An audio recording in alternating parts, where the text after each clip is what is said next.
"Merry Christmas, ma'am," said the waitress in sign language, and the elderly woman decided she would be the perfect daughter-in-law for her billionaire son. Before we start the story, tell us in the comments which city you're watching from.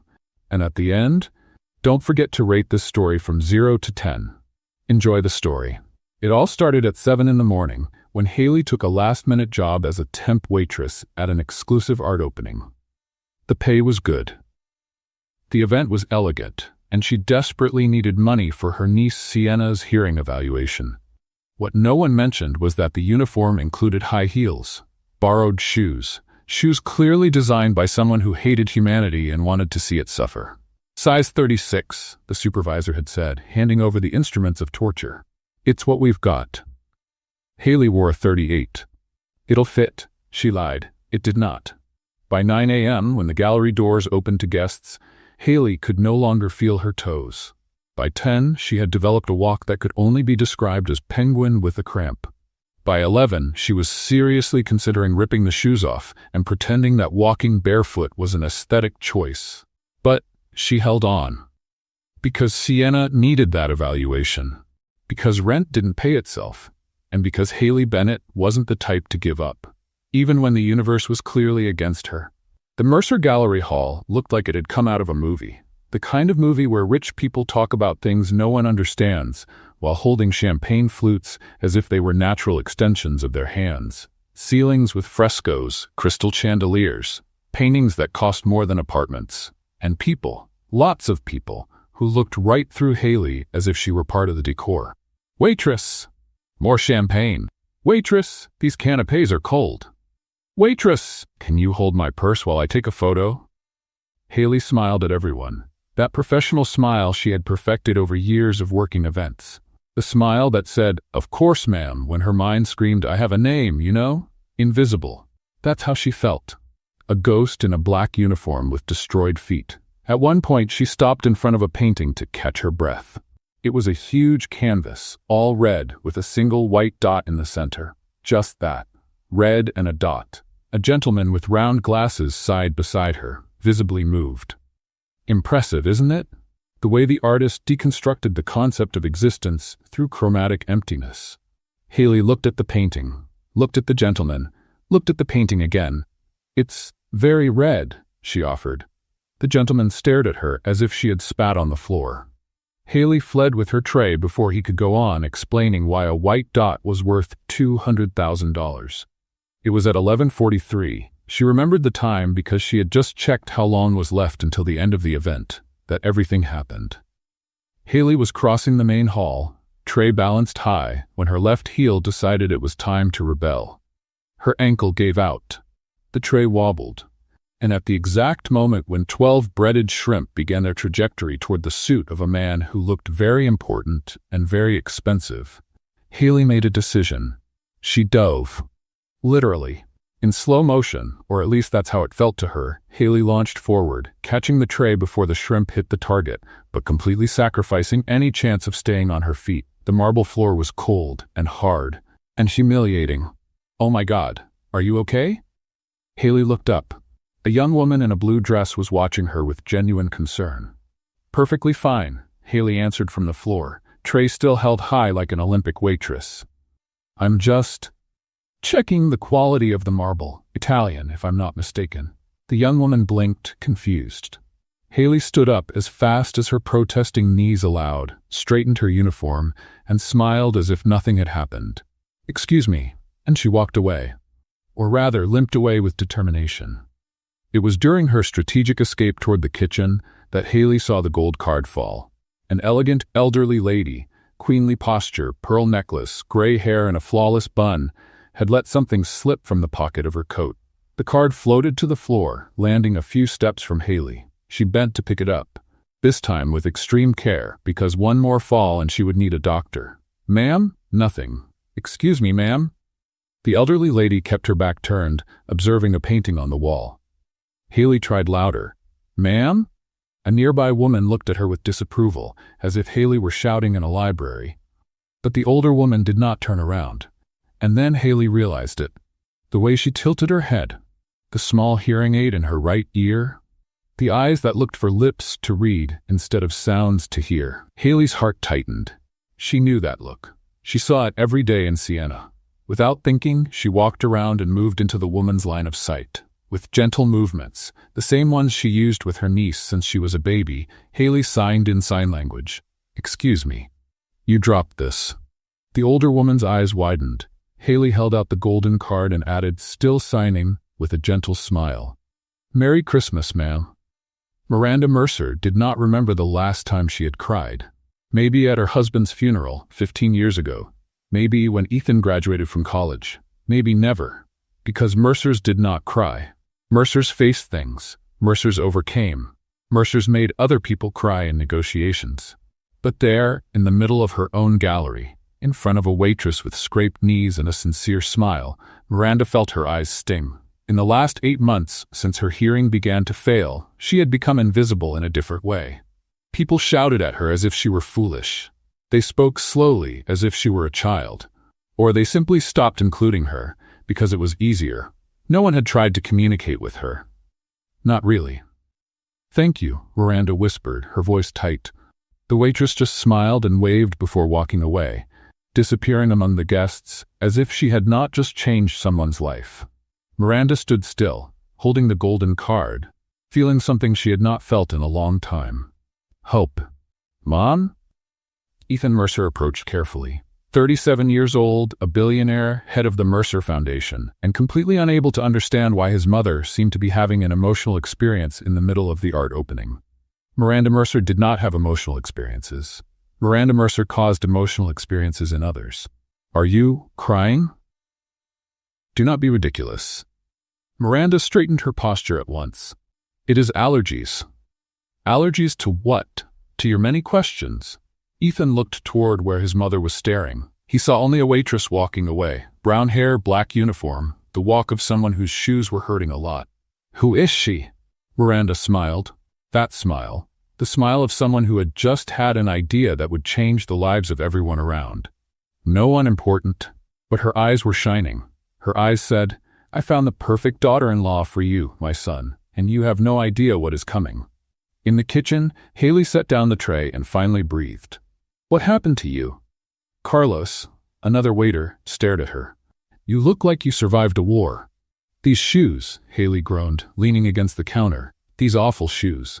At least you did not fall in front of anyone important." Haley thought about the fall. About the man in the expensive suit. About the elegant older woman. "Yes," she lied. "At least that." 2 more hours. She only had to survive 2 more hours. What Haley did not know, what she could not imagine in a million years, was that on the other side of that wall, one of the most powerful women in Savannah was planning her future. Miranda Mercer had decided that that waitress would be her daughter-in-law, and when Miranda Mercer decided something, the universe had better be ready. Miranda Mercer did not chase people. People chased Miranda Mercer, to ask for favors, to beg for invitations, to try to enter her social circle. That was how it had worked in Savannah for 40 years. But there she was, hidden behind a bronze sculpture, spying on a waitress like a nosy teenager. "What am I doing?" she murmured to herself. The answer was clear. She was following the young woman who had touched her heart with 3 silent words, and she had no intention of stopping. Haley had come out of the kitchen with a new tray, this time with champagne, because apparently the universe wanted to test her with liquids that stain, and she tried to get through the last hour of the event. Her feet did not hurt anymore. That was because she could not feel them. "Excuse me, miss." Haley turned and came face to face with the elegant older woman from before, the lady with the golden card, the one who understood sign language. "Oh, are you all right? Do you need anything?" Miranda opened her mouth, closed it, opened it again. She had not planned what to say. Miranda Mercer, the woman who prepared speeches for every occasion, was completely without a script. "I just wanted." Miranda looked at the tray, searching for inspiration. "Champagne." "Of course." Haley offered the tray with a smile. Miranda picked up 1 glass, then another, and another. Haley watched her hold 3 glasses of champagne, her expression growing more and more confused. "Are you going to drink all of that?" Miranda looked at her own hands as if she didn't know how she had ended up there. Therefore, Friends, she improvised. I have 3 friends, very thirsty, waiting over there in the corner. Haley looked at the corner. It was completely empty. There? They're shy, very shy, practically invisible. Miranda slipped away before she had to invent names for the imaginary friends. 15 minutes later, Haley was arranging napkins on a side table when a familiar voice came up beside her. Hello again. It was the older woman. Again, without the 3 glasses and without the supposed friends. Ma'am, did you manage to deliver the champagne to your shy friends? Miranda didn't blink. Yes, they drink very fast. Serious problem. Actually, I'm considering an intervention. Haley bit her lip to keep from laughing. And now you need napkins. Miranda took one and examined it with scientific interest. I'm checking the quality. Is it Egyptian linen? I don't know. It seems Egyptian. Miranda turned the napkin as if it were an archaeological artifact. Or Italian. This is my gallery, after all. I need to make sure everything is perfect. Haley's eyes widened. Your gallery? You're Miranda Mercer. She held out her hand. And you're the young woman who saved my card and my faith in humanity. On the other side of the room, Ethan watched the scene with growing confusion.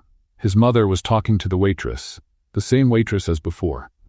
But that wasn't the only thing that intrigued him. The young woman was using her hands, gesturing differently. Precise, fluid, intentional movements. Sign language. The waitress was talking to his mother in sign language, and Miranda, the same Miranda who pretended to the whole world that her hearing was perfectly fine, was responding. She smiled. She interacted in a way Ethan hadn't seen in months. What is going on? He murmured. Pardon? An investor beside him thought the question was for him. Nothing. Excuse me. Ethan crossed the room, unable to take his eyes off the scene. Who was that waitress? How did she know sign language? And why was his mother, who never, ever admitted needing help, so comfortable talking that way? So you study education? Miranda asked, her hands accompanying the words. Bilingual education, Haley confirmed, signing along. With a focus on inclusive education. My niece is deaf, so that's why you know sign language. I learned when she was a baby. Sienna is 6 now. Haley's face lit up as she spoke about her niece, her gestures becoming more animated. She's amazing. Too smart for her own good. She keeps me busy. Miranda felt something tighten in her chest. There was a young woman who worked as a waitress, studied education, and still cared for a deaf niece, without complaining, without asking for anything, just doing what needed to be done. When was the last time Miranda had met someone like that? She sounds wonderful, Miranda said softly, signing the words. She is. She's my whole world. And in that moment, Miranda was absolutely certain that young woman was special. Mom? Ethan's voice cut in. He had arrived with his best, I'm pretending this is normal smile, but his eyes were fixed on their hands. Ethan, dear, Miranda turned with suspicious enthusiasm, going back to speaking only with her voice. I was just getting to know? What's your name again, dear? Haley. Haley Bennett. Haley. Lovely name. Miranda grabbed her son's arm. Ethan, Haley studies education. Isn't that fascinating? Fascinating, he repeated, looking from his mother to Haley. Were you talking in sign language? Yes, Haley answered naturally. Your mother is very good, by the way. Miranda swelled with pride. Ethan was speechless. Mom, can I talk to you for a second? Not now, dear. I'm having a very interesting conversation about. Now, Ethan practically dragged Miranda to a corner, leaving Haley standing there with her tray and a look of complete confusion. Since when do you know sign language? Ethan whispered, incredulous. Since I started losing my hearing, Ethan. I hired a private teacher. 3 times a week for the last 6 months. Why did you never tell me? Because it's none of your business. Miranda adjusted her necklace. And because I didn't need another son treating me like an invalid. The blow landed. Ethan fell silent. Everyone here. Miranda looked around at the guests who pretended not to notice her difficulty. They talk to me as if I were a problem, or they ignore me, but that young woman simply saw me. She talked to me as an equal, without pity. Ethan stayed quiet. He hadn't imagined his mother felt so isolated. Mom, I don't need pity, Ethan. Miranda regained her composure. I'm just saying it's refreshing to meet someone genuine. When Ethan looked back, Haley had disappeared among the guests. You're planning something, he accused. Me? Miranda smiled. Never. Mom, I just think the Mercer Foundation could use someone with experience in inclusive communication. We have that new social program, remember? You want to hire her? Invite her to lead a few sessions. Miranda adjusted her pearls. Accessibility matters, doesn't it? Ethan knew that tone. It was the tone of someone who had already decided everything. Why do I have the feeling this is going to go very wrong? Miranda only smiled and went back to the hall. His mother was up to something. 3 days after the opening, Ethan Mercer had a brilliant idea. At least, that was what Miranda wanted him to think. It all started at breakfast. Miranda was sitting at the table, flipping through a magazine about accessibility, something Ethan had never seen her read in his life. "What's that?" he asked, pouring himself coffee. "Culture, dear?" Miranda turned the page with grace. "You should try it sometime." "Since when do you read about sign language in companies?" "Since I realized the Mercer Foundation is behind on this." She sighed dramatically. "It would be a shame if our social programs were not inclusive. What would the newspapers say?" Ethan took a sip of coffee, watching his mother with the same look he used in business meetings. "Interesting. And I suppose you already have someone in mind to solve this terrible inclusion problem?" "Me?" Miranda put a hand to her chest. "I have no idea what you're talking about. Mom, I negotiate contracts with the fiercest sharks in the market. I recognize a trap when I see one." He smiled. "The waitress from the opening, Haley." Miranda didn't even blink. "What a coincidence you mention her." "No coincidence at all. You left that magazine strategically open to the page about inclusive communication, the same topic you discussed with her for 20 minutes. 15 minutes. Are you admitting it?" "I'm correcting your accuracy. A good CEO should pay more attention to details." Ethan laughed, shaking his head. "What are you planning, Mom?" "Planning? I only want the best for the foundation." Miranda took a sip of tea. "If that includes a talented young woman who happened to make you look twice at the event, it is a mere coincidence." "I did not look twice." "3 then," I counted. Finding Haley was not hard. The events company had her record, and Miranda, purely by coincidence, had already written down the address of the cafe where she worked part-time. Ethan parked in front of the Sweet Bean Cafe at 10 in the morning. He knew he was being managed. He knew Miranda had a bigger plan. But the truth was the waitress had stirred his curiosity. Someone who treated his mother like a person, not like a check. That was rare, and Ethan Mercer recognized value when he saw it. "Let's see where this goes," he murmured, getting out of the car. Haley was behind the counter, taking a customer's order, when the door opened and the most out-of-place man in the universe walked into the cafe. $3,000 suit, Italian shoes. A watch that probably cost more than the shop's monthly revenue. He looked around, assessing the place like someone evaluating an acquisition. "Can I help you?" Haley asked, wary. "Coffee, please." "What kind?" "Strong, no fuss." "Americano, then." "Perfect." Haley made the coffee, watching him out of the corner of her eye. He stood with a confident posture, but was clearly out of his natural habitat. "That will be $4. Ethan handed over a $100 bill. "Keep the change." "That's a $96 tip. Consider it an investment." "An investment in what exactly?" Ethan smiled. She was direct. He liked that. "I'm Ethan Mercer. We met at the opening. You spoke with my mother." Haley's face closed at once. "The lady with 3 glasses of champagne and the invisible friends." Ethan raised an eyebrow. "I'll pretend I understood that reference." "That's better. Go on." "The Mercer Foundation is developing an accessibility program. We need someone to lead sign language sessions." He looked at her directly. "You are qualified, and my mother clearly approves." "Your mother followed me around the hall pretending to check napkins." "That sounds exactly like something she would do." "Aren't you going to defend her?" "Why?" "You're right." Haley folded her arms, studying him. "Why me? There are hundreds of qualified professionals in Savannah." "Probably. But you impressed Miranda Mercer. And believe me, that does not happen often." "So I'm being hired because your mother liked me?" "You're being invited because you're competent. The fact that my mother approves is only a bonus." Ethan tilted his head. "Or a warning, depending on your point of view." Haley almost smiled. "Almost. And you? What do you get out of it?" "A functional inclusion program. And maybe my mother will stop leaving strategic magazines on the breakfast table." "She did that? Page 42. marked with a pink sticky note. This time Haley laughed. "I need to think," she said at last. "Fair. Here." Ethan handed over a card. "My direct number. No secretary, no filter."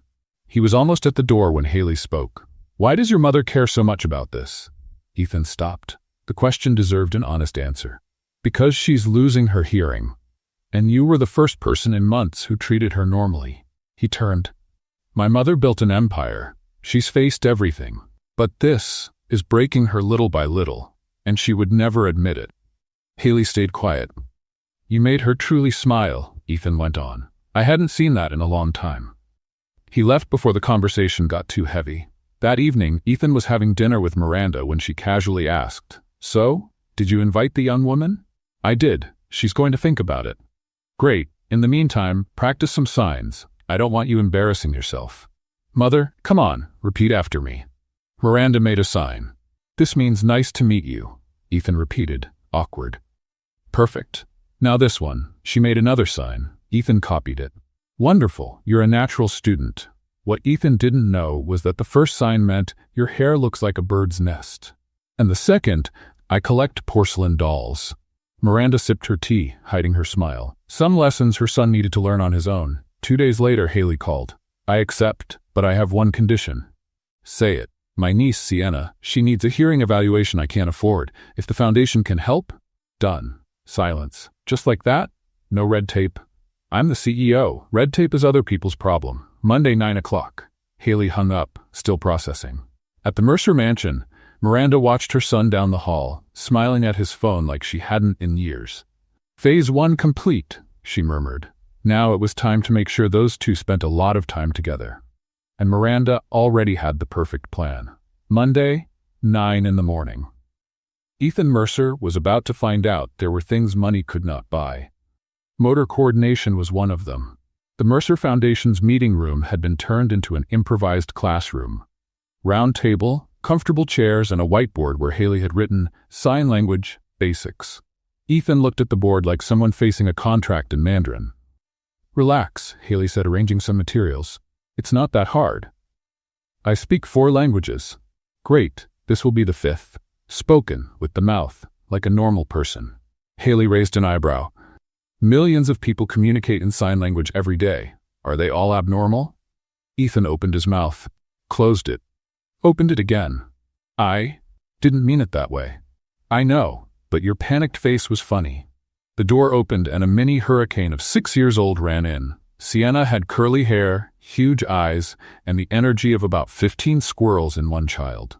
She ran to Haley, hugged her legs, and then turned to Ethan with curiosity. "Who is he?" she signed quickly. "Ethan, he's going to learn with us."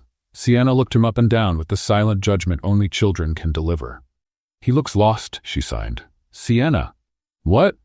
"It's true." Ethan looked from one to the other, completely lost. "What did she say?" "That you look ready to learn," Haley lied. Sienna laughed silently, covering her mouth with her hands. "Let's start with the basics," Haley announced. "Good morning." She demonstrated the sign, open hand touching the chin, then moving forward. "Simple. Your turn." Ethan tried. His hand went to the wrong place, the movement came out crooked, and he looked like he was having a small spasm. Sienna tilted her head. "He said French fry," she signed to Haley. "No, he didn't." "He did. Look." Sienna repeated exactly what Ethan had done. "French fry." Haley bit her lip to keep from laughing. "Okay, almost. Let's try again." 15 minutes later, Ethan had managed to say "good morning" correctly exactly once. The other attempts included banana, Tuesday, and something Sienna refused to translate, only shaking her head in disapproval. "How is this so hard?" Ethan rubbed his forehead. "I closed a $200 million deal last week." "Congratulations, but $200 million won't help you say thank you correctly." That was cruel. That was honest. Sienna, meanwhile, was bored. She had already mastered everything Haley taught and had started making comments about Ethan's performance. "He's very slow," she signed. "He's learning. My turtle learns faster." "You don't have a turtle." "If I had one, it would learn faster." Outside the room, Miranda Mercer was watching through the crack in the door. She had told herself she would just stop by to check if everything was going well. A convenient lie. In truth, she couldn't stay away. Through the crack, she saw Haley patiently guiding Ethan's hands. She saw Sienna laughing silently at every mistake. She saw communication happening, real, genuine, inclusive. Miranda felt her eyes sting. This was what she wanted. This was what she needed to see more of in the world. People trying to understand each other. Without pity, without embarrassment, just connection. She wiped away a tear before it escaped and kept watching in silence. "Let's try nice to meet you," Haley suggested. "My mother taught me that one." "Great, show me." Ethan made the gesture that Miranda had taught with great confidence. Haley went quiet. Sienna's eyes went wide. "What is it?" Ethan asked. "You just said her hair looks like a bird's nest." "What? And yesterday the other gesture she taught?" "I collect porcelain dolls." Ethan froze for a full 5 seconds. "My mother sabotaged me?" Apparently. Outside, Miranda covered her mouth to muffle her laugh. "Okay, let's fix that." Haley stepped closer to Ethan. "The correct sign is like this." She took his hands to position them correctly. And then something changed. The touch was gentle, professional, but when their eyes met, neither of them moved. Haley's hands were still holding his. The air grew heavier. "You need to spread your fingers more," she said, her voice a shade lower than usual. "Like this?" Almost. Neither of them let go. Sienna looked from one to the other, then made a sign to herself that meant, "Adults are strange." The moment broke when the door opened all the way. Miranda walked in as if she hadn't been spying for 20 minutes. "Hello, I just came to see how things are going." She smiled brightly. "Did I interrupt something?" Haley dropped Ethan's hands as if they were on fire. "No, nothing, just finger placement." "I see." Miranda nodded. "Placement is very important." Ethan shot his mother a look. "You taught me the wrong signs on purpose." "Me? Never." "Bird's nest, mother? My teacher must have taught me wrong. How awful. I'll sue him." "You're not suing anyone." "True. He's very nice." Miranda turned to Sienna. "And who is this princess?" Sienna studied Miranda with alert eyes. Then she signed slowly so the lady could follow. "Are you his mother?" Miranda replied in signs, a little shaky but determined. "I am." "And you are Haley's niece?" Sienna nodded, impressed. "You sign well for an old person." "Sienna?" Haley's eyes went wide, but Miranda laughed, a genuine laugh, the kind Ethan hadn't heard in months. "I like her," Miranda said. "Honesty is rare these days." The lesson went on for another hour. Ethan went from disastrous to just bad. Sienna gave scores from 0 to 10 for each attempt. He never got more than a 4. And Miranda stayed in the corner, watching everything with a smile she couldn't hide. When it ended, Haley was putting away the materials while Ethan massaged his hands. "This is more tiring than a board meeting. But more useful. Debatable. You said thank you correctly 3 times. 3 times out of 50 attempts. Progress is progress." Sienna tugged on Haley's sleeve. "I liked it here," she signed. "Can we come back? Every week, remember?" Sienna's eyes shone. Ethan watched the interaction, something warming in his chest. That little girl, there was something special about her. "Same time next week?" Haley asked. "Same time," Ethan confirmed, "but maybe with less maternal sabotage." Miranda, already at the door, pretended not to hear. Later, in the car, Sienna held Haley's hand while looking out the window. "Auntie?" "Yes?" "The man in the suit, he looks at you differently."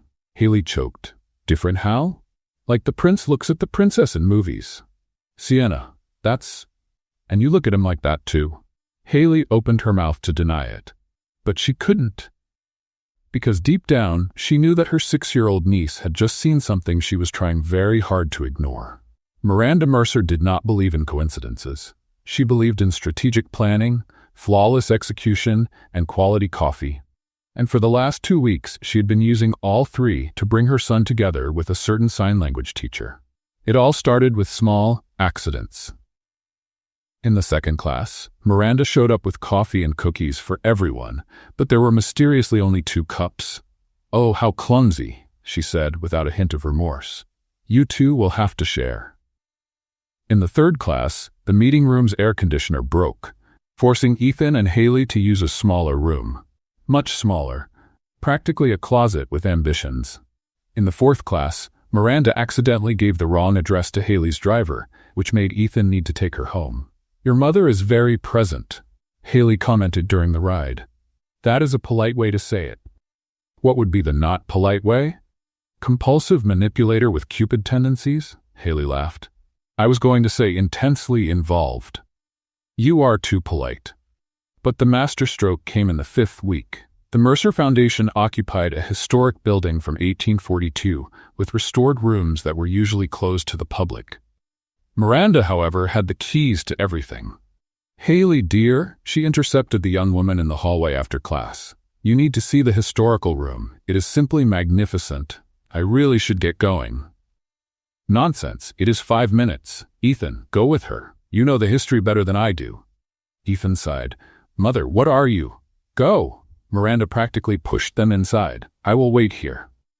The historical room was, in fact, impressive. Walls with mahogany panels, old portraits, 19th century furniture. Haley turned slowly, taking in every detail. "Wow, this is amazing. It was my great-grandfather's office. He started the foundation in 1923. Your family has history. Too much, sometimes." Ethan pointed to a portrait. "That is my grandfather. People say I look like him." Haley tilted her head. "Same jaw, same I know I am right look. I do not have that look." "You are doing it now." Before Ethan could respond, they heard a click. And then, footsteps moving away. Ethan ran to the door and turned the knob. Locked. "Mother?" He knocked on the wood. "Mother?" Silence.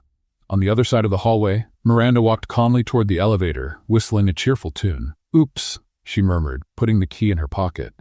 "What a tragedy." "She locked us in here," Ethan said, incredulous. "My own mother locked us in a room. Technically, it is your family's room. That does not help." "I know. But your face is funny." Ethan turned to face her. Haley was leaning against an old desk, biting her lip to keep from laughing. "Do you find this funny?" "A little." "We're stuck. You have a $3,000 phone in your pocket. Call someone." Ethan pulled out his cell phone. No signal. "The walls are too thick. Old construction." "Then we are officially stuck." "Apparently." Haley looked around. "Well, at least the prison is pretty." They sat on a Victorian sofa that probably cost more than Haley's apartment. The initial silence gave way to a strangely comfortable conversation. "Your mother is," Haley searched for the right word. "Insane?" "I was going to say determined. That is an understatement. She just wants you to be happy." Ethan was quiet for a moment. "I know, but she has a peculiar way of showing it. Locking you in rooms with random women? You are not random." The words came out before Ethan could stop them. The air changed. Haley looked at him. "I am not?" "No. You are." He hesitated. "Different." "Different how?" "I have not figured it out yet, but I want to find out." Their eyes met. The distance on the sofa felt smaller than before.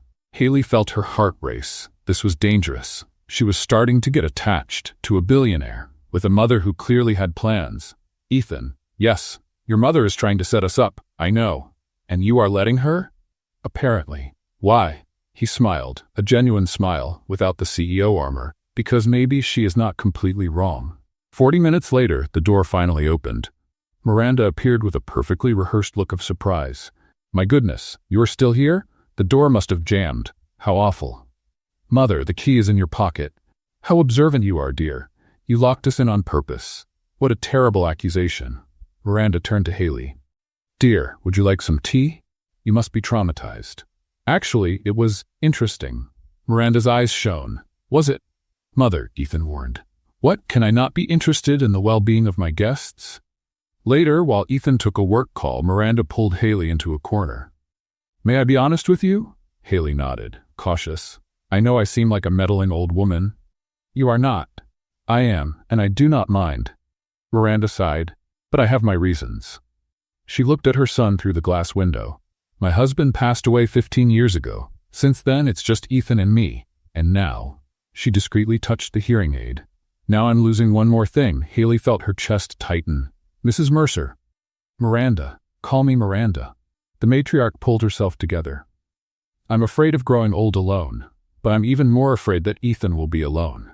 He works too much, smiles too little, doesn't let anyone in. And you think I think you make him smile for real, and that's rare." Miranda held Haley's hand. "I'm not asking you to fall in love with him. I'm just asking you to give it a chance." Haley looked at Ethan, who was gesturing animatedly on the phone, completely unaware of the conversation. What if it doesn't work? What if it does? When Haley left that night, her head was a mess. Miranda was intimidating, and sweet, and manipulative, and genuine, all at the same time. And Ethan was a problem. A problem with brown eyes, a rare smile, and hands she couldn't forget since that touch in the first class. Her phone buzzed. A message from an unknown number. Sorry for the temporary arrest. Dinner tomorrow? As an apology. Just the two of us.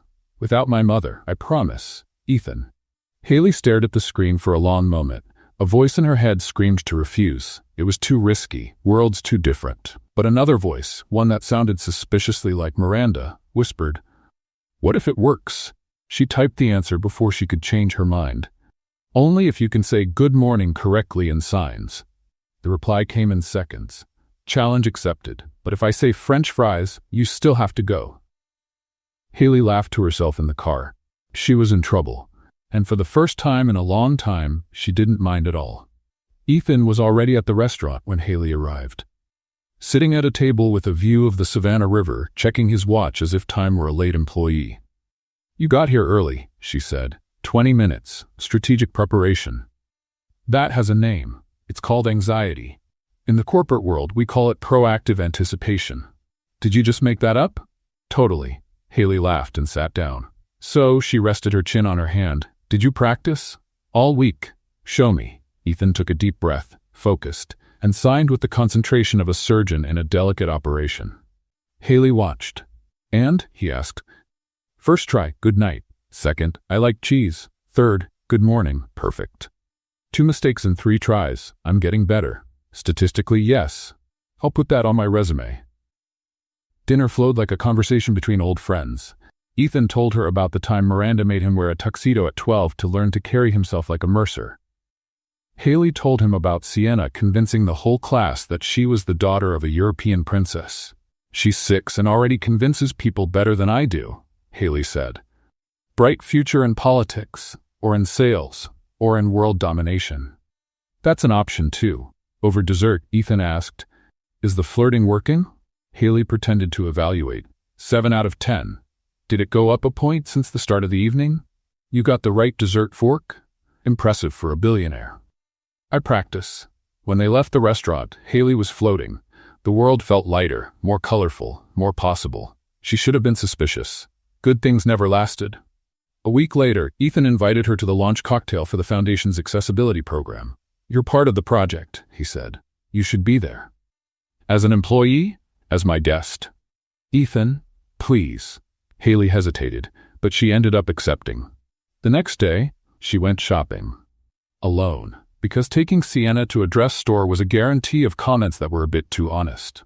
She spent 2 hours trying on options, too short, too long, too bright, too plain, too I'm trying too hard, too I'm not trying hard enough. Then she found the dress. Navy blue, flowing fabric, a discreet low back. Elegant without being over the top, sophisticated without looking like a costume. The kind of dress that said, I belong here. Even if she didn't believe it, it cost half a paycheck.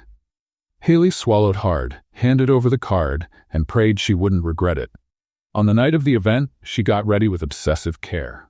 Hair down in soft waves, light makeup, just enough to bring out her eyes. Small silver earrings that had belonged to her mother. High heels that she already regretted before leaving the house. When she looked in the mirror, she barely recognized herself. Wow. Sienna stood in the bedroom doorway, eyes wide. You look like a princess, Auntie. Haley smiled, her heart tightening. You think so? Like the ones in the movies. Sienna tilted her head. The guy in the suit is going to be left speechless. Sienna? What? It's true. Haley laughed, adjusting her dress one last time. Okay, I can do this. Ethan was waiting at the entrance when she arrived, and it was exactly as Sienna predicted. He was left speechless. You look, he began. Horrible? Over the top? Is the dress too much? Beautiful. I was going to say beautiful. Haley felt her cheeks burn. Oh. He smiled, offering his arm. Ready? No, but let's go. The hall was full of people who looked like they were born holding champagne glasses. Jewelry sparkled. Rehearsed smiles drifted around. At first, it was even bearable. Ethan introduced her to a few people. Haley Bennett, our accessibility consultant. Polite smiles, handshakes, nothing more. He stayed by her side, attentive, always including her in the conversations. For a few minutes, Haley almost believed she could handle it. Then a gray-haired man walked up. Ethan, we need you. The East Coast investors want to discuss the program's expansion. Ethan looked at Haley, hesitant. Go, she said. I'll be fine. Are you sure? Ethan, it's your event. Go on. Really? He squeezed her hand. 5 minutes, I promise. 5 minutes turned into 10, then 15.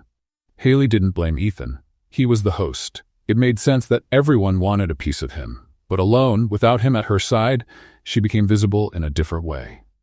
First came the looks, women scanning her dress, whispers behind champagne glasses. A blonde woman approached, glass in hand, sharp smile. You're Ethan's date, right? The sign language teacher? That's right. How interesting. The woman looked her over. Where are you from, dear? From Savannah. And your family is? Just me and my niece. The silence said more than any words. Ah, well, enjoy the party. It must be a different experience for you. The whispers followed her like shadows. Who is she again? The sign language teacher. She was a waitress, from what I heard. A waitress? And she's here as Ethan's guest? She's pretty sure, but clearly not from our circle. In the restroom, she locked herself in a stall. Then she heard voices coming in. Did you see her dress? It probably cost a month's salary. Poor thing. She's trying so hard. Ethan's just having fun. It will pass soon. Imagine a waitress in the Mercer family? Laughter. Footsteps fading. Haley stood still, hands trembling. When she came out, Ethan was in the hallway. There you are. He stopped when he saw her face. What happened? Nothing. I'm just tired. Who said something to you? She didn't answer. Ethan took a deep breath, his jaw tight. I'm sorry, I shouldn't have left you alone. You had obligations. You're more important than any obligation. He took her hand. Let's get out of here. Ethan, Haley stopped him. I just want to go home. Let me take you. No, you need to stay. Haley, please. The request came out more broken than she intended. The car arrived in 5 minutes. Ethan walked her to the exit. Are you sure you don't want me to come with you? I'm sure. Haley forced a smile. Go on. Give your speech. He sighed, defeated. Can we talk tomorrow? Sure. It was a lie, and maybe he knew it. In the car, Haley leaned her head against the window. One tear fell, then another. She didn't wipe them away. At home, she took off her shoes and sat on the bed still wearing the dress that cost half a paycheck. The dress that wasn't enough. Her phone buzzed. Did you get home okay? Yes, thank you. Another message. Even with everything, you looked beautiful tonight. The most real person in that whole hall. Haley read it 3 times. She didn't reply. Because she already knew what she had to do. If she wanted to protect her own heart, she needed to step back. Before it was too late. Years of serving at events had taught her how to become invisible when needed. But avoiding a stubborn billionaire who had her number, her address, and a mother with private detective tendencies? That was a new challenge. Ethan's first message came the day after the reception. Good morning. How are you? Haley stared at the phone for 5 minutes. She typed 3 different replies, deleted them all. She only answered, fine. Busy here. We'll talk later. They didn't talk. On Monday, she sent a formal email to the foundation. Dear all, due to academic commitments, I will need to reschedule this week's sessions. Sincerely, Haley Bennett. Ethan called 15 minutes later. She didn't answer. He texted, academic commitments? You know you have my number, right? She replied, sorry, busy week. Sienna has the flu. A lie. Sienna was perfectly healthy and at that very moment trying to teach the neighbor's cat to do little soccer kicks. On Wednesday, Ethan tried again. Is Sienna better? Still a bit sick? I can send a private doctor. No need. Then can I bring soup? No, I mean thank you, but there's no need. She's allergic to soup. Haley stared at the message she had just sent. Allergic to soup. She had just said her niece was allergic to soup. Allergic to soup? Ethan replied. It's rare, very rare, a genetic condition. Haley put the phone down and covered her face with her hands. She was the worst liar in the world. At the Mercer mansion, Ethan stared at his phone like it was an unsolvable riddle. Allergic to soup? He murmured. Is that even a thing? He did what any confused man would do. He searched on Google. No relevant results. Then he did the second thing any confused man would do. He looked for help. Unfortunately, the help available was Gerald, the 68-year-old butler who had worked for the Mercers since before Ethan was born. Gerald, can I ask you a question? Of course, sir. When a woman says she's busy but she's clearly not busy and starts making up excuses that get more and more absurd. What does that mean? Gerald considered the question with a philosopher's seriousness. In my experience, sir, it means she wants you to go after her. Really? Or that she wants distance. One of the two. That doesn't help, Gerald. Women are complex, sir. It's part of the charm. By Friday, Ethan was desperate. He had sent 7 messages. 2 were ignored. 3 got one-word answers, 1 got a thumbs-up emoji, and the last one, a joke about French fries, was seen and not answered. Seen and not answered. It was the modern equivalent of a slap in the face. "Mother," he said at breakfast, "I need advice." Miranda looked up from the newspaper. "About what?" "Women. That's vague. One specific woman." "Haley. How do you know?" "Dear, you've had a lost puppy face for 5 days. I don't need to be a genius." Ethan sighed. "She's avoiding me, and I don't know what I did." Miranda folded the newspaper calmly. "What happened at the cocktail party?" "Nothing. I mean, she left early, said she was tired." "And you believed that?" Shouldn't I have believed it?"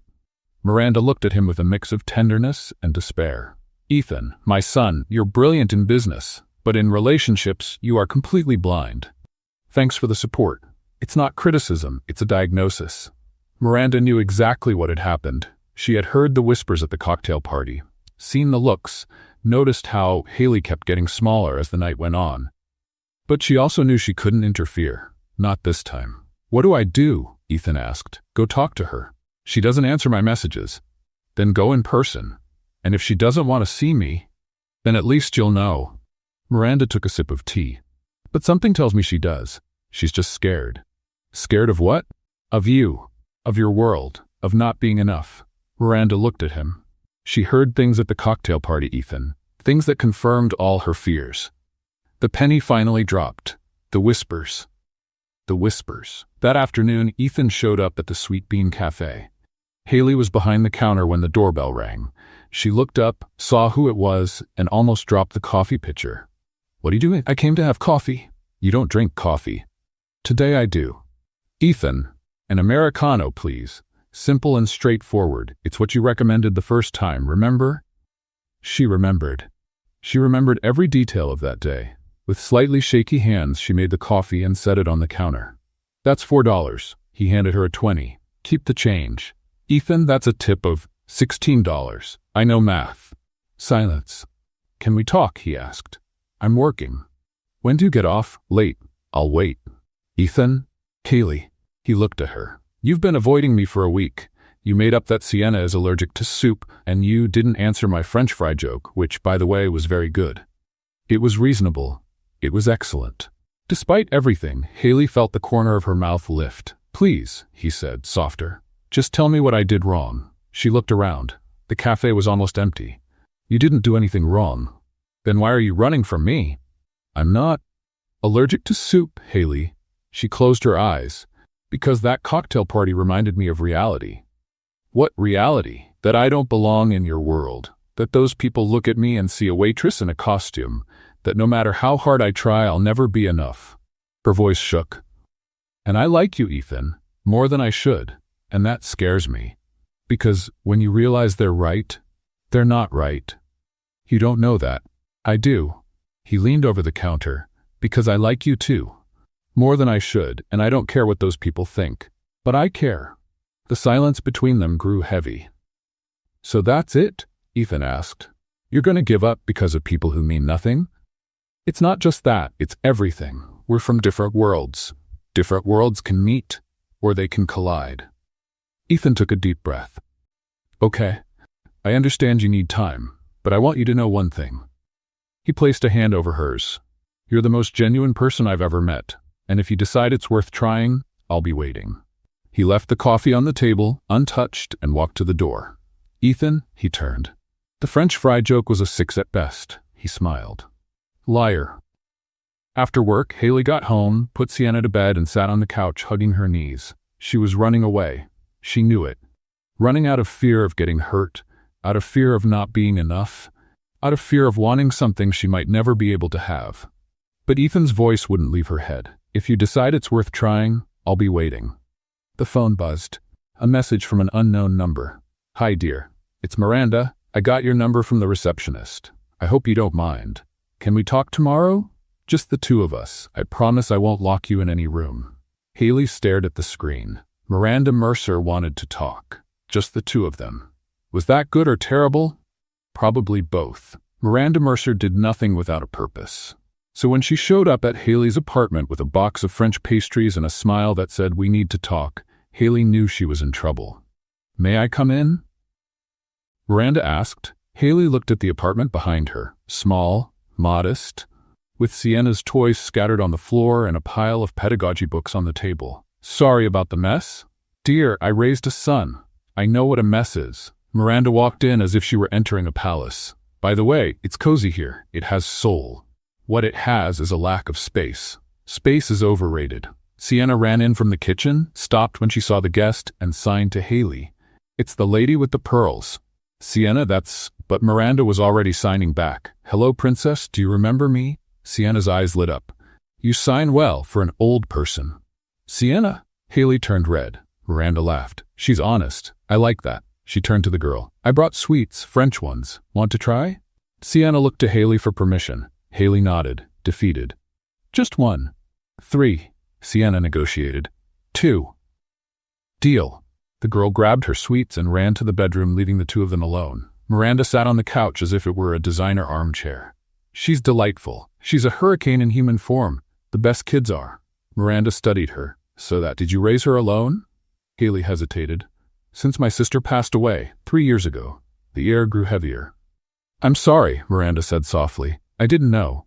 "Few people know. It's not something I talk about much." "What happened? If it's not intrusive to ask." Haley sat in the armchair beside her, hands clasped. "It was a serious illness, discovered late. In 6 months she was gone." Her voice faltered. "Sienna was 3. She didn't understand why Mommy wasn't coming back.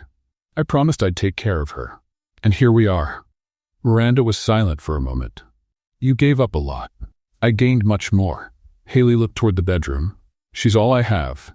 Miranda took a deep breath. "Can I tell you a story?" "Of course." "When I met Ethan's father, I was a secretary. He was the heir to a centuries-old fortune." Miranda smiled at the memory. "His family hated me. They thought I was a gold digger, self-interested. She's not our level, they said." Haley's eyes widened. "You?" "Myself. Hard to imagine now, isn't it? The great Miranda Mercer." She laughed softly. "I spent years trying to prove I was enough. Years hearing whispers at parties. Years feeling like I didn't belong. What changed? I changed. I stopped trying to fit their mold and made my own." Miranda looked at her. "But it took time and courage and a man who never, not for a second, made me feel inferior." The message was clear. "Ethan isn't like that." Haley said quietly, "I know. That's why I'm here." Miranda leaned in. "My son is many things. Stubborn, a workaholic, terrible at sign language." Haley almost smiled. "But he has never looked at anyone the way he looks at you, and I've known my son for 37 years. "Mrs. Mercer." Miranda. Haley took a deep breath. "I like Ethan. A lot. But you're afraid. Very." "Of what exactly?" "Of not being enough. Of embarrassing him. Of always being the waitress in everyone's eyes." The words poured out. Of Sienna growing up seeing her aunt treated as less. Of Ethan waking up one day and realizing everyone was right. Miranda listened in silence. "Are you finished?" Haley blinked. "I think so." "Great. Now listen." Miranda held her hands. "Those people at the cocktail party, they are empty. They inherited everything, built nothing. They look down on you because you represent what they will never be, someone real. But I am not finished." Miranda squeezed her hands. "You raised a child on your own while working and studying. You learned an entire language out of love. You made my son smile in a way I had not seen in years. And you still think you are not enough?" Haley felt her eyes sting. "You do not understand." "I understand more than you think." Miranda let go of her hands and stood up. "I am not here to convince you of anything. The decision is yours. But do not make that decision based on fear. Make it based on what you want." The doorbell rang. Haley frowned. "I did not." Miranda smiled, adjusting her pearl necklace. "Oh, it must be Ethan. I told him to come pick me up." "What? Oops, I forgot to mention." Miranda walked to the door. "What a lovely coincidence." "Miranda?" But she was already opening the door. Ethan was standing in the hallway, clearly not sure what to expect. "Mother, what are you?" He saw Haley. "Hi." Awkward silence. Miranda picked up her purse. Well, I will get going. Haley, dear, the desserts are yours. Ethan, dear, behave. She turned at the door. Oh, and I am taking Sienna out for ice cream. You have 1 hour. Mother. But Miranda was already walking toward Sienna's room, leaving the two of them alone. I swear I did not know she was going to do this, Ethan said. I know, she is unpredictable. That is the understatement of the year. Another silence. May I come in? He asked. Haley hesitated. Then she stepped to the side. Ethan looked around the apartment. Small but cozy. Photos of Sienna on the walls, stacks of books. A life built with effort. It is nice here. You do not have to lie. I am not lying. He turned to her. Haley, what did my mother say? A lot. About me. About her. About how it was before she was the great Miranda Mercer. Haley crossed her arms. She was also not enough for your father's family. Ethan sighed. She never told me that. Maybe because you never needed to hear it. He stepped closer. Haley, I need you to be honest with me. Totally honest. No excuses about soup. She almost laughed. That was pathetic. It was creative, but pathetic. He held her gaze. Why are you running? The silence stretched. Then Haley decided to be honest. For the first time, because I am terrified. The words came out weaker than she wanted. Of not being enough. Of you one day realizing everyone was right. Of falling in love and then having the ground pulled out from under me. Haley, I have already lost a lot, Ethan. My sister. My stability. My sense of safety. A tear slipped out. Sienna is all I have, and I promised myself I would never again put myself in a position to lose something important. And am I important? The question hung in the air. More than I wanted you to be, she admitted. Ethan took another step. Want to know a secret? What? I am terrified too. Haley blinked. You? Of what? Of not being enough. He gave a humorless laugh. It sounds ridiculous, does it not? The billionaire afraid of not being enough. A little, but it is true. My father was brilliant. He built an empire. Everyone expects me to be the same. And sometimes, he hesitated. Sometimes I walk into meetings and I'm sure they're going to find out I am a fraud, that I inherited everything but deserve nothing. Ethan. And do you know when I do not feel that way? He looked at her. When I am with you, because you do not look at me and see the CEO or the wealth or the Mercer name, you look at me and see me. Just me. Haley felt her heart tighten. You are being unfair. How? Saying things like that, making me want to believe. Then believe. She shook her head. It is not that simple. No one said it would be simple, but it can be worth it. Ethan held her face with both hands. I do not know what the future holds. I cannot promise it will be easy, but I can promise I will be by your side. Always. And if it does not work? And if it does? Haley laughed, despite the tears. You and your mother asked the same question. Who do you think I learned from? From the hallway, voices approached. Auntie! Sienna ran in, her mouth smeared with chocolate ice cream. The lady with the pearls is really nice. She said I can visit her house and see the horses. Horses? Haley looked at Miranda, who walked in right behind her. I may have mentioned that we have stables. Miranda. What? Children like horses. She winked at Ethan. So did you two talk, Mother? I am only asking. Sienna looked from Haley to Ethan, then signed to her aunt. He still looks at you like a prince in a movie. Haley turned red. Ethan smiled. What did she say? Not true. You turned red. I didn't. Sienna confirmed in a loud voice. Traitor. Miranda watched the scene with barely hidden satisfaction. Well, we'll be going now. She touched Ethan's arm. Take all the time you need, dear. Thanks, Mom, I think. Haley, Miranda turned to her. Think about what I said, and remember, courage isn't the absence of fear. It's acting in spite of it. She left, leaving a comfortable silence behind. So, Ethan said, where were we? Haley took a deep breath. You were convincing me to try. And is it working? She looked at Sienna, who was pretending to play but was clearly listening. She looked at Ethan, who waited with endless patience. She looked inside herself, at the fear that was still there, but now sharing space with something else. Hope, maybe, she said. Ask me again tomorrow. Ethan smiled. I'll ask every day until you say yes. Is that persistence or stubbornness? In the business world, we call it strategic determination. Haley laughed. And for the first time in a long time, the laughter didn't come with fear. Ethan kept his promise. On the first day, he texted at 7 in the morning. So? It's already tomorrow. Are you going to try? Haley replied, Ask me again tomorrow. On the second day, tomorrow has arrived again. Still thinking. On the third day, technically, every day is yesterday's tomorrow. That doesn't even make sense. It does if you say yes. On the fourth day, Haley didn't answer with words. She sent a thinking face emoji. On the fifth day, Ethan showed up at the cafe with a bouquet of wildflowers, because roses were too cliché, and an invitation. Sienna's evaluation is tomorrow. Can I come along? Haley looked at the flowers. Looked at him. Looked at the flowers again. You really don't give up, do you? Strategic determination, remember? She sighed, but it was a sigh that came with a smile. All right, you can go. Is that a yes to the evaluation or a yes to us? It's a yes to the evaluation. The rest, ask me again tomorrow. Tomorrow arrived with Sienna absolutely convinced of one thing, that audiology booth was a spaceship in disguise. Auntie, look, it looks like the movies. Haley held her niece's hand as they looked at the audiology room. Strange walls, shiny equipment, a booth with thick glass. It's just a testing booth, dear. No, it isn't. Sienna squinted. It looks like a spaceship. Do you think there's an alien in there? There's no alien. Did you go check? Sienna. What if there is, Auntie? Ethan arrived 2 minutes early with 2 cups of hot chocolate and a nervous smile. I brought reinforcements, he said, handing Haley a cup. You didn't have to come. I wanted to come.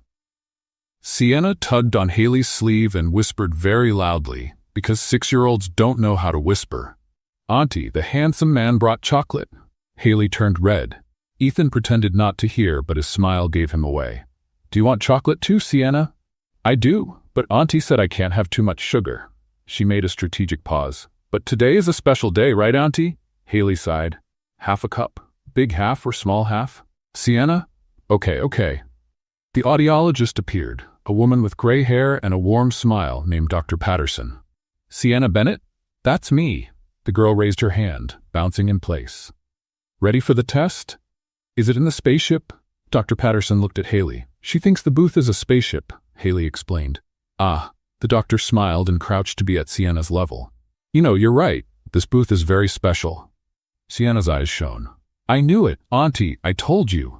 Inside the booth, Sienna sat in the chair and spun 3 times before Haley could stop her. When you hear a little sound, raise your hand, okay? Dr. Patterson explained through the microphone. Like a game? That's right. Yay, I'm good at games. Sienna adjusted the huge headphones on her small head. Auntie, they look like elephant ears. Outside, Haley bit her lip to keep from laughing. Is she always like this? Ethan asked. Always. The test began. Haley watched through the glass. Her fingers intertwined so tightly her knuckles were white. Every time Sienna raised her hand, her heart jumped. Every time she didn't, it sank. Ethan noticed. Hey, he put his hand over hers. It's going to be okay. You don't know that? No? But I'm choosing to believe.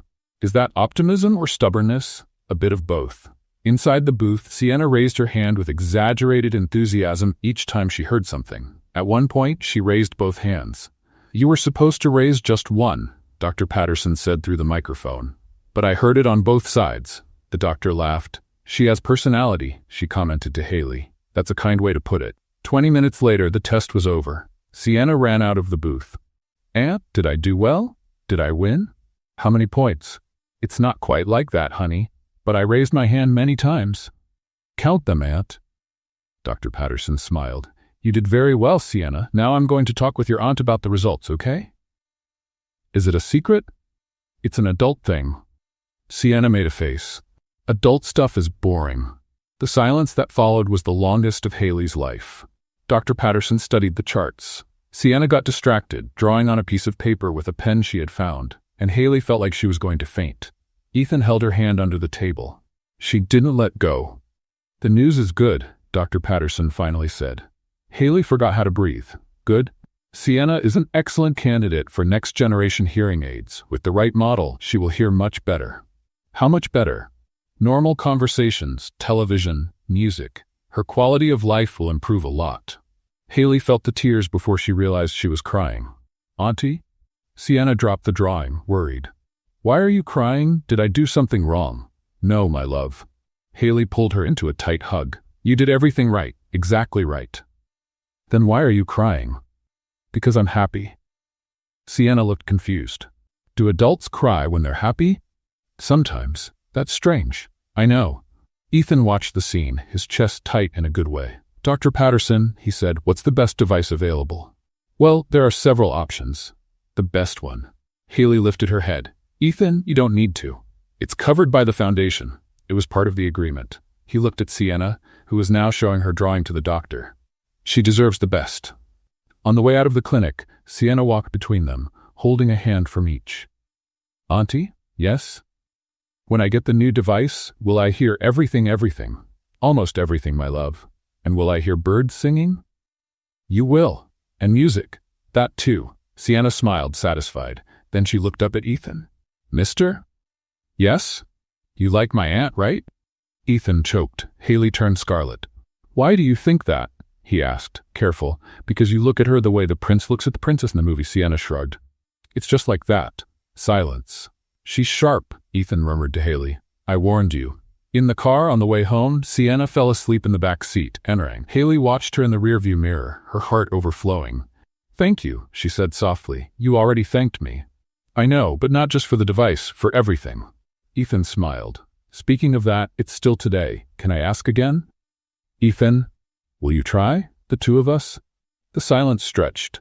Haley looked at Sienna sleeping. She looked at Ethan waiting. She looked at herself, at the fear that still existed but now seemed smaller. Yes, she said.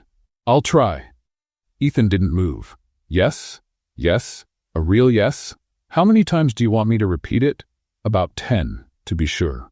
Haley laughed. Yes, Ethan, the two of us, together.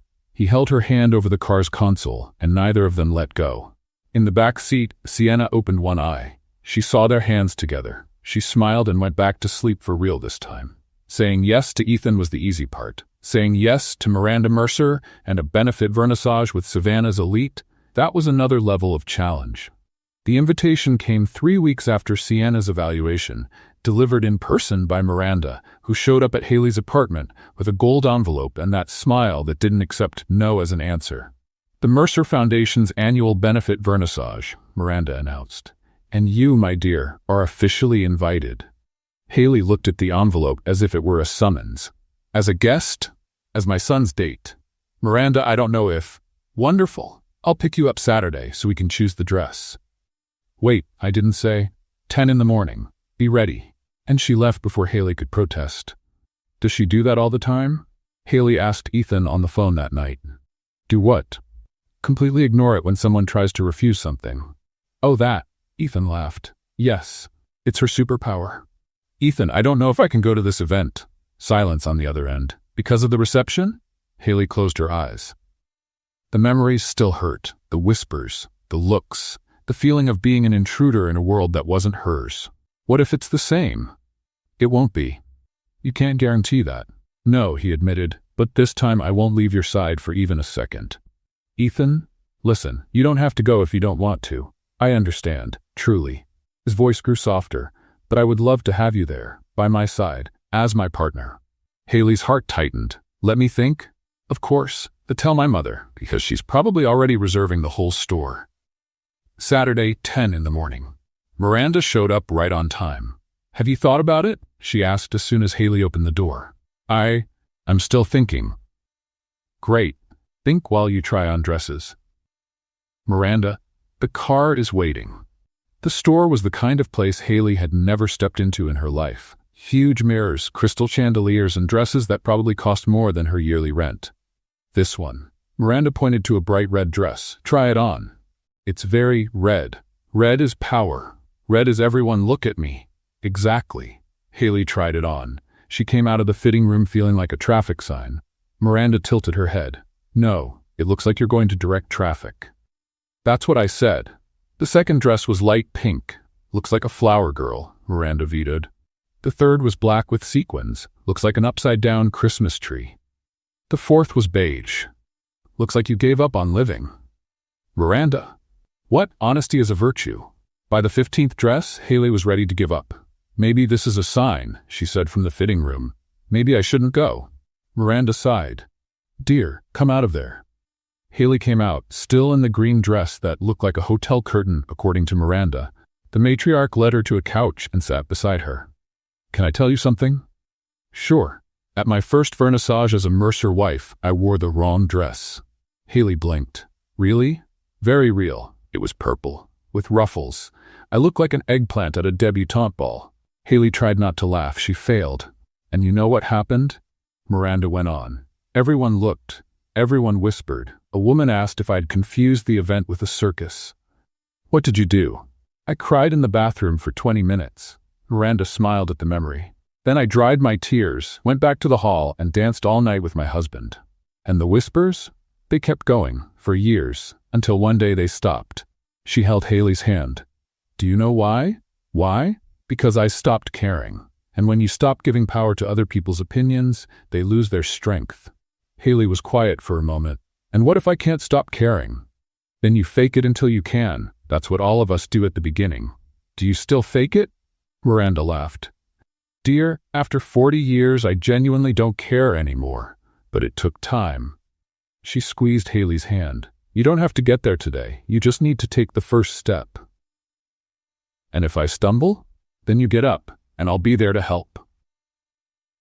The saleswoman appeared with one more dress, teal blue, elegant, timeless. No excessive sparkle, but with a fit that seemed tailor-made. That one, Miranda said before Haley even tried it on. How do you know?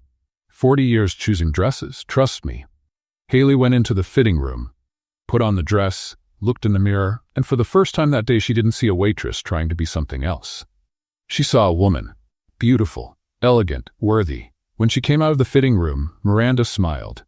Perfect. You think so? I know. Miranda stood and adjusted a strap on the dress. My son will forget how to breathe when he sees you. Haley laughed, her cheeks flushing. So, does that mean you're going? Miranda asked. The question hung in the air. Haley thought of the cocktail party, the whispers, the fear. Then she thought of Ethan, of Miranda, of Sienna, who would soon hear the world more clearly. Of everything she had gained since that day at the Mercer Gallery when she signed Merry Christmas to a stranger. I will, she said. I will. Miranda smiled, a genuine smile with no strategy behind it. I knew you'd say that. Did you know or did you plan it? Both, dear, both. Leaving the store, Haley carried a bag with the teal blue dress and a fear that still existed, but now felt smaller. The phone buzzed. A message from Ethan. Did my mother convince you? Your mother is a force of nature. Is that a yes? It's a yes. You won't regret it. Promise? I promise I'll make it worth it. Haley smiled at the screen. She was terrified, still. But she was also hopeful, and sometimes hope was enough. 3 days until the vernissage. 3 days to face the world that once made her feel invisible. But this time she wouldn't be alone. And maybe, just maybe, that would make all the difference. The 3 days passed like 3 minutes. And now Haley stood in front of the mirror, dressed in teal blue, trying to remember how to breathe. The dress was even more beautiful than she remembered. The fabric fell perfectly, hugging her curves in an elegant way without being overdone. The teal blue brought out her eyes and contrasted with her fair skin. The low back was bold enough to be sophisticated, but discreet enough that she didn't freak out. Haley adjusted her hair for the 10th time, soft waves that had taken an hour to look natural. Light but well-done makeup. She had watched 12 tutorials on her phone to get the perfect blend. Her mother's silver earrings shone on her ears, the only thing she had inherited besides memories. You can do this, she told the reflection. You can do this. The reflection didn't look convinced. The doorbell rang. Haley's heart raced. Auntie, they're here! Sienna shouted from the living room, still in pajamas, a cookie in her hand. Haley took one last deep breath, adjusted the dress, and walked to the door. When she opened it, Miranda came in first, elegant as always in a champagne dress and her signature pearl necklace. Dear, you look, Miranda began, but stopped when she really saw Haley. A smile spread across her face. Absolutely stunning. Thank you, But Haley couldn't finish the sentence, because Ethan appeared behind Miranda, and stopped, completely stopped. In the middle of the hallway, one hand still on the doorknob, his mouth slightly open, his eyes fixed on her as if the rest of the world had ceased to exist. Silence stretched for 3 seconds. 4. 5. Miranda looked from her son to Haley and back to her son. Ethan? Dear? She snapped her fingers in front of his face. Are you still among the living? Nothing. I think we broke him, Miranda commented to Haley. Haley felt her face burn. Is it too much? Is it over the top? I can change, I still have that black dress. No. Ethan's voice finally came out, hoarse, low. Don't change anything. He took a step forward, then another. He stopped in front of her, his eyes taking in every detail, the dress, the hair, the earrings, the face. You look, he began. Horrible? Over the top? Ridiculous? Perfect. The word came out as if pulled from him. You look absolutely perfect. Haley forgot how to breathe. Really? Haley, I've seen a lot in my life. I've been to events with models, actresses, heirs to empires. He held her face with both hands, gentle, as if she were too precious. None of them come close to you right now. You're exaggerating. I'm being honest. For the first time in my life, I don't have enough words. Miranda cleared her throat. This is historically relevant. Ethan always has too many words. Neither of them heard. You look beautiful too, Haley said, finally managing to form sentences. I mean handsome. You look handsome. The tuxedo is expensive? I was going to say elegant. It's also expensive. Can't you just accept a compliment? You didn't accept mine either. Because yours was exaggerated. So was yours, Miranda sighed. Are you two going to keep arguing about who complimented whom more, or are we going to the party? Sienna appeared from the kitchen at that moment, cookie crumbs on her pajamas. Hi, handsome man. Hi, lady with the pearls. Sienna, Haley finally snapped out of the trance. What did I say about calling people like that? But he is handsome, and she wears pearls. It's the truth. Miranda laughed. She's right on both counts. Then she turned to Sienna with a mysterious smile. And speaking of truth, I have a surprise for you. Only then did Haley notice that Miranda was carrying a large white box with a pink bow. Surprise? Sienna dropped the cookie. For me? For you. Miranda held out the box. Open it. Sienna looked to Haley for permission. Haley, confused, nodded. The girl opened the box with trembling, excited hands and froze. Inside was a baby pink dress with delicate lace details, shiny ballet flats, and a small crystal tiara. Is it for me? Sienna whispered, as if speaking loudly would make the dress disappear. Of course it is. Miranda knelt beside her. You didn't think you were staying home while your aunt goes to the ball, did you? Sienna's eyes filled with tears. I am going to the party too?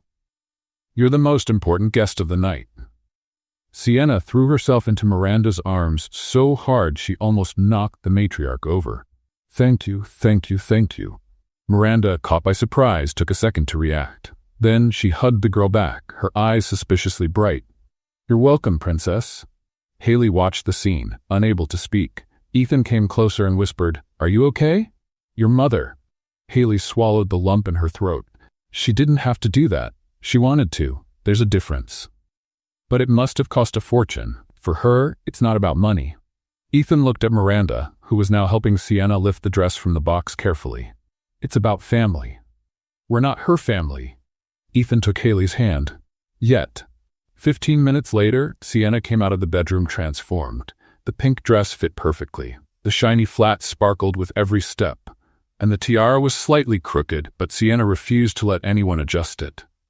Auntie, I look like a princess. You are a princess, my love. A real princess? Like with a castle? Like with the most beautiful heart in the world? Sienna considered that. I think I would prefer the castle, but okay. Miranda laughed. She is impossible. I know, Haley sighed. I raised this little monster. Hey, Sienna protested. I am not a little monster. I am a princess. You just said so. And so they went to the party. The Mercer Gallery Hall was unrecognizable. Golden lights, white flowers, an orchestra playing softly. It was the same place as the cocktail party that had crushed Haley weeks before. But this time, everything felt different. Are you okay? Ethan whispered, trying not to freak out. Freaking out in a good way or a bad way, I have not decided yet. Sienna tugged on Haley's hand. Auntie, why is everyone looking? Because you look beautiful, princess. Sienna waved to a group of ladies. Hi, do you like my dress? The ladies smiled and waved back. A white-haired lady came closer. Ethan, dear, who are these charming young ladies? Mrs. Wellington, this is Haley Bennett, my girlfriend. Delighted, you are a lucky young woman. Actually, Ethan corrected, I am the lucky one. Sienna tugged on Haley's sleeve. Auntie, why do you have so many little stones on your neck? Sienna. What? There are so many.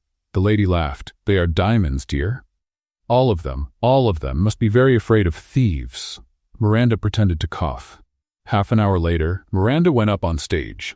Good evening, everyone. This year, our focus is the accessibility program. And I have a surprise. She looked at Sienna. Princess, can you come up here? Haley felt her heart race. Sienna went up on stage, her crooked tiara shining. This is Sienna Bennett, Miranda announced. She is 6 years old and one of the bravest people I know. An assistant brought a small box. Carefully, Miranda placed the hearing device in Sienna's ear and turned it on. Sienna's eyes widened. It is different. It is stronger. Can you hear me, Princess? I can. Sienna looked for Haley. Auntie, I can hear better. Haley could not hold back the tears. The applause was real, heartfelt. Sienna looked confused. Why are they clapping? I only put something in my ear. Laughter around the hall. Adults are strange, she concluded. After that, the night flowed like a dream. Ethan did not leave Haley's side.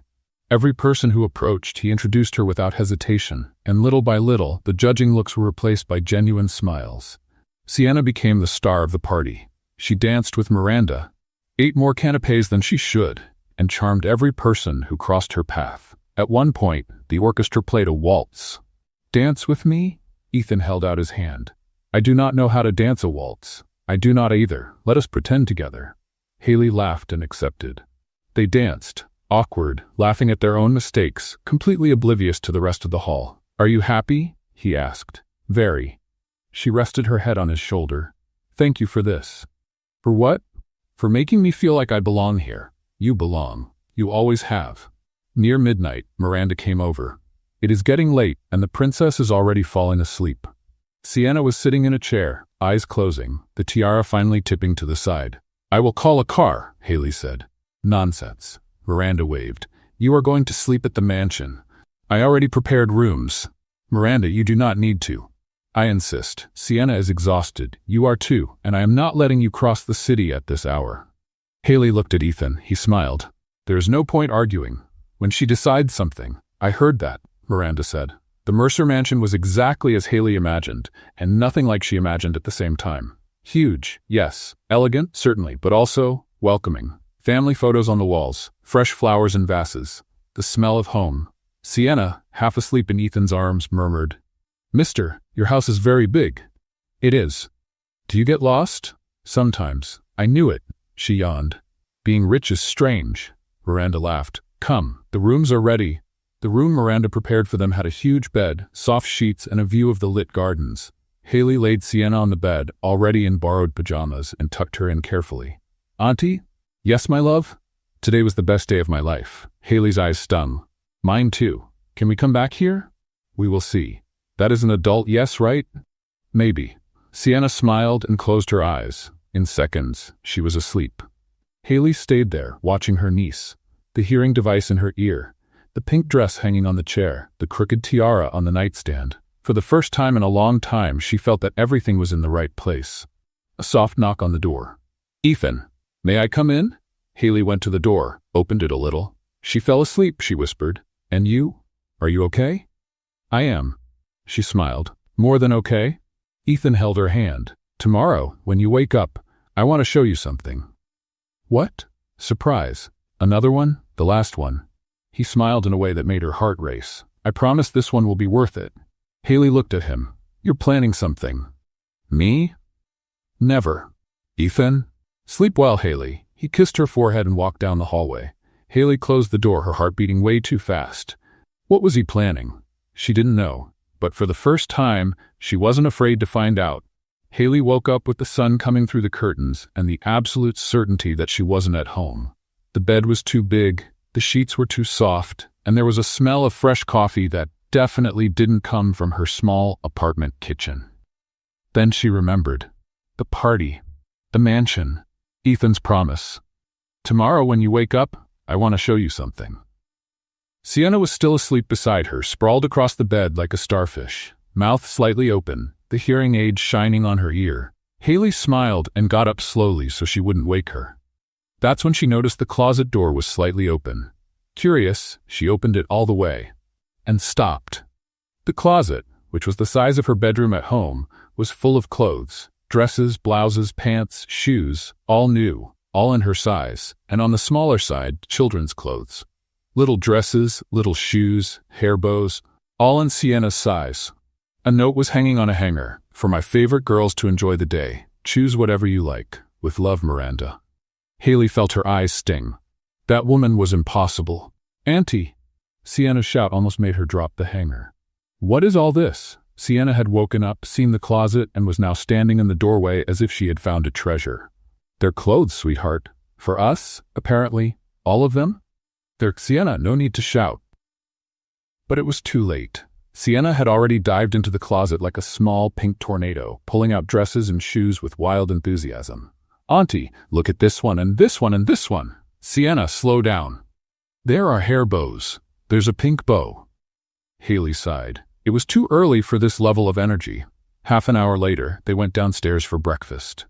Haley had chosen a simple white cotton dress. Sienna wore a yellow dress with sunflowers and three bows in her hair.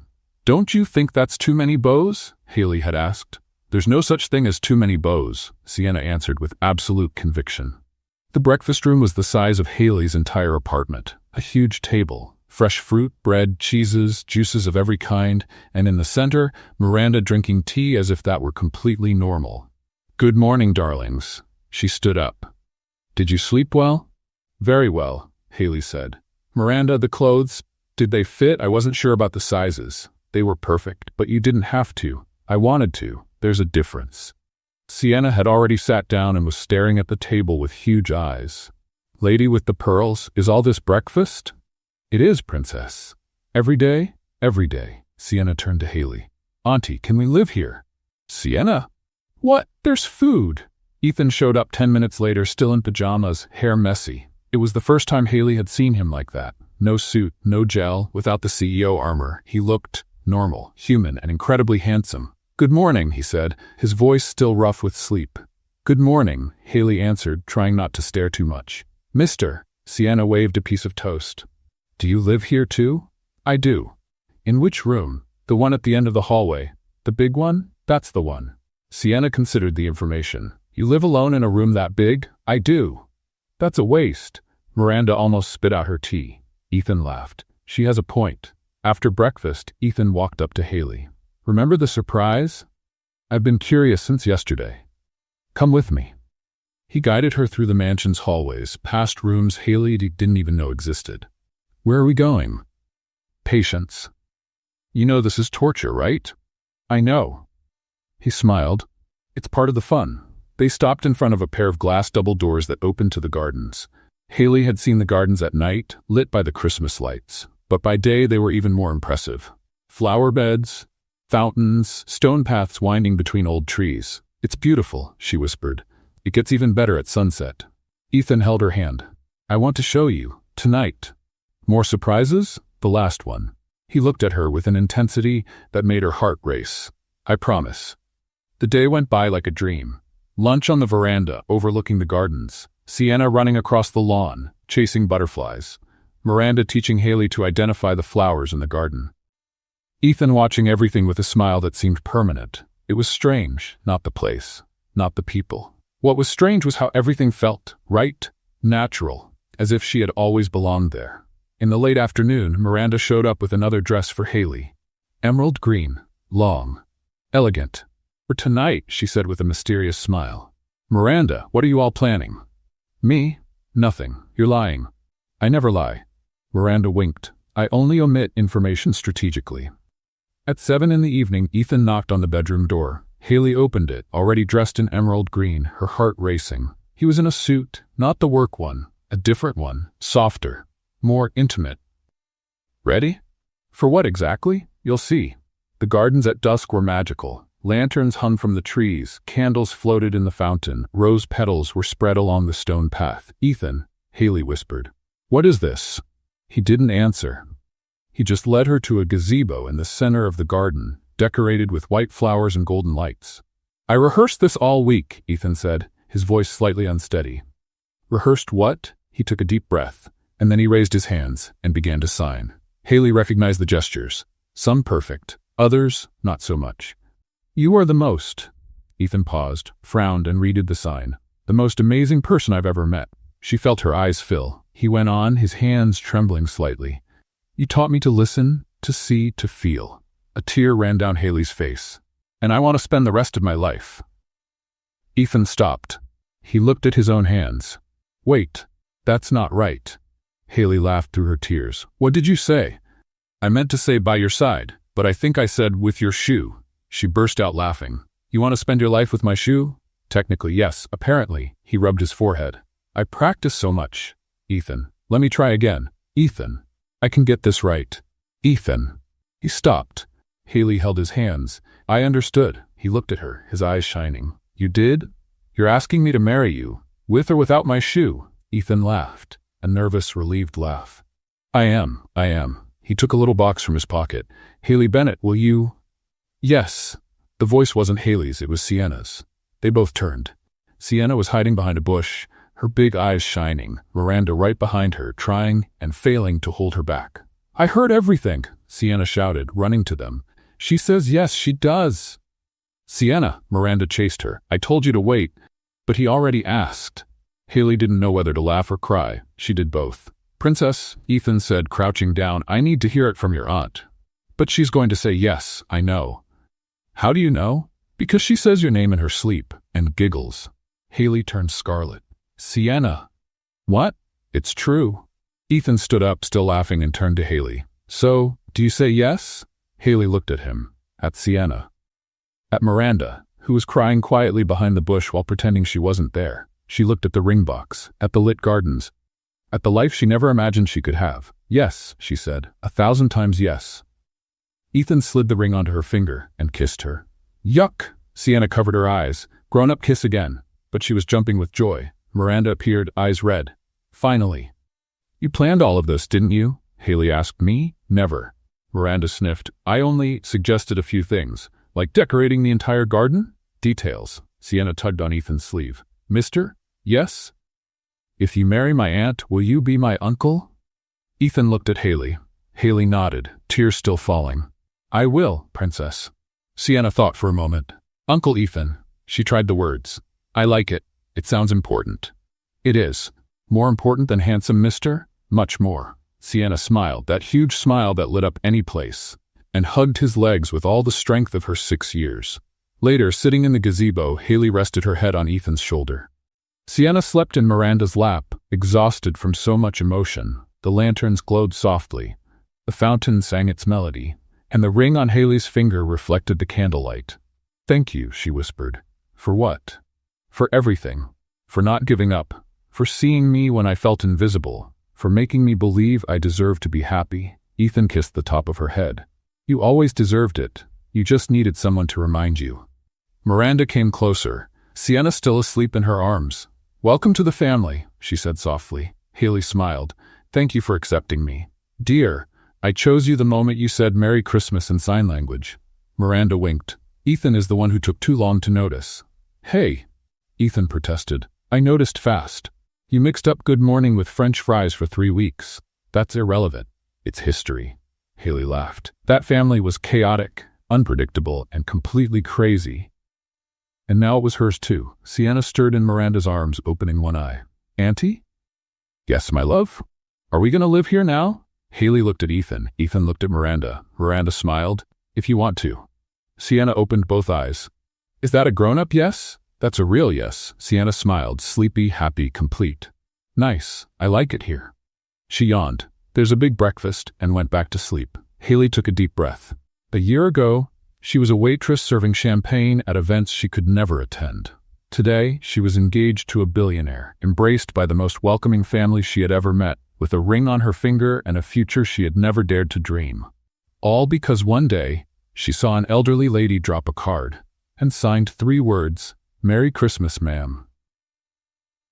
The end. What did you think of Savannah's most determined matchmaker mother-in-law? Would you want a Miranda in your life? Join the conversation. Your comments and engagement are part of the healing process. Let us know your thoughts below. If this journey of resilience and turning pain into power resonated with your heart, please support Healing Stories. Subscribe, Help us build a sanctuary of strength by subscribing to the channel. Share the hope. Give this video a like and share it with someone who needs to hear this message of recovery and justice. Your support allows us to continue sharing powerful narratives of overcoming trauma and finding peace. Subscribe to Healing Stories and be part of the change.